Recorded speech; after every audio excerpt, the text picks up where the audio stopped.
Good morning बच्चों, मैं रंजना सिंह, संकाय सदस्य डाइट कुमला। आज आपको पढ़ाऊंगी इंग्लिश क्लास 4 सनशाइन यूनिट 1। ये एक गद्यांश है जिसको प्रोज कहते हैं। स्काई एंड हर चिल्ड्रन मतलब आकाश और उनके बच्चे। इसमें हम जानेंगे कि इस गद्यांश में आकाश और उनके बच्चों के बारे में बताया गया है। The prose the sky and her children is a Telugu folk tale. तो ये जो गद्यांश है ये एक तेलुगु कथा पर आधारित है। The story tells us about family values. तो ये कहानी हमें क्या सिखाती है? पारिवारिक मूल्यों के बारे में सिखाती है।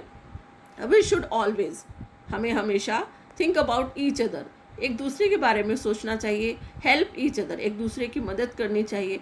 एंड नेवर बी सेल्फिश, कभी भी हमें स्वार्थी नहीं बनना चाहिए। We should always be polite, और हमें हमेशा नम्र बनना चाहिए और अपने से बड़ों का आदर करना चाहिए। We respect our elders.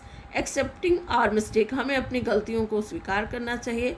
And forgiving is also a great quality of human beings, किसी की गलतियों को क्षमा कर देना भी एक मानव व्यवहार की बहुत बड़ी विशेषता होती है। तो चलिए हम लोग शुरू करते हैं कहानी सुनना। Let's listen and enjoy.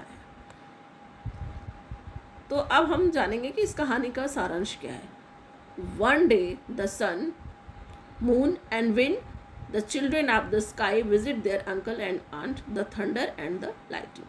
तो एक बार क्या हुआ कि सूरज, चाँद और हवा, ये तीनों जो हैं आकाश के बच्चे हैं, आसमान के बच्चे। ये लोग तीनों लोग किससे मिलने जा रहे थे? अपने अंकल और आंटी से। और इनके अंकल आंटी कौन है? थंडर इनके अंकल हैं और लाइटनिंग इनकी आंटी है।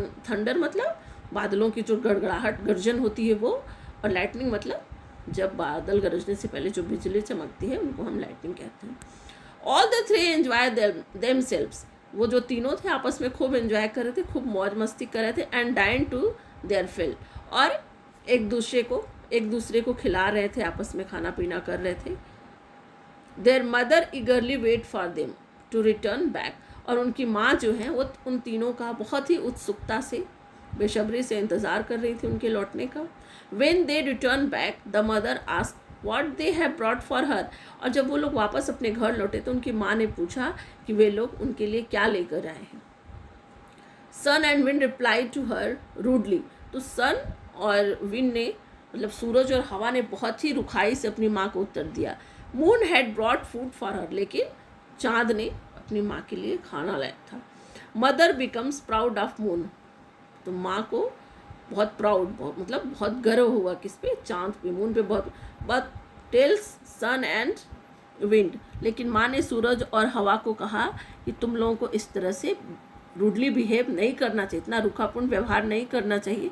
The to accept their mistakes and say sorry, तो दोनों ने अपनी गलती को स्वीकार कर लिया और माँ को उन्होंने सॉरी बोला। इस तरह से उन्होंने माँ से माफ़ी मांग ली। तो अभी हम जानेंगे कुछ शब्दार्थ। थंडर मतलब होता है बादल का गरजना। I am afraid of the thunder, तो जब बादल गरजता है तो क्या होता है? मैं डर जाती हूँ। ब्रैट मतलब बिगड़ैल बच्चा। Ravi has become a brat, मतलब रवि कैसा हो गया है? बिगड़ैल हो गया है। शॉक्ड मतलब झटका लगना। He was shocked to get poor grades, वो बहुत ही मतलब दुखी हुआ, बहुत उसको झटका लगा जब उसे पता चला कि उसको बहुत ही बेकार ग्रेड्स मिले हैं। इंटरप्टेड मतलब रोका हुआ। The work was interrupted due to heavy rains, काम क्यों रोक दिया गया? हैवी रेन की वजह से, भारी वर्षा की वजह से। टीयर्स मतलब आंसू। माई टीयर्स आर ऑफ हैप्पीनेस, मेरे जो आंसू हैं वो कैसे हैं? खुशी के आंसू हैं। Every one can not afford two by car, afford मतलब समर्थ, मतलब सबके पास कार खरीदने की क्षमता नहीं होती है, सामर्थ्य नहीं होता। एक्सेप्टेड मतलब स्वीकार किया। आई एक्सेप्टेड माई मिस्टेक, मैंने अपनी गलती स्वीकार की। लाइटनिंग मतलब बिजली कड़कना। The crow was killed by lightning, कौवे की मौत कैसे हो गई? कौवे की मृत्यु बिजली कड़कने से हो गई। सेल्फिश मतलब स्वार्थी। We should never be selfish, हमें कभी भी स्वार्थी नहीं होना चाहिए। स्वार्थी का मतलब क्या है? सिर्फ अपने बारे में सोचना, अपनी भलाई के बारे में सोचना। फॉरगेट मतलब भूलना। Never forget to wish your elders, कभी भी अपने बड़ों को विश करना। बच्चों आज के लिए इतना, धन्यवाद।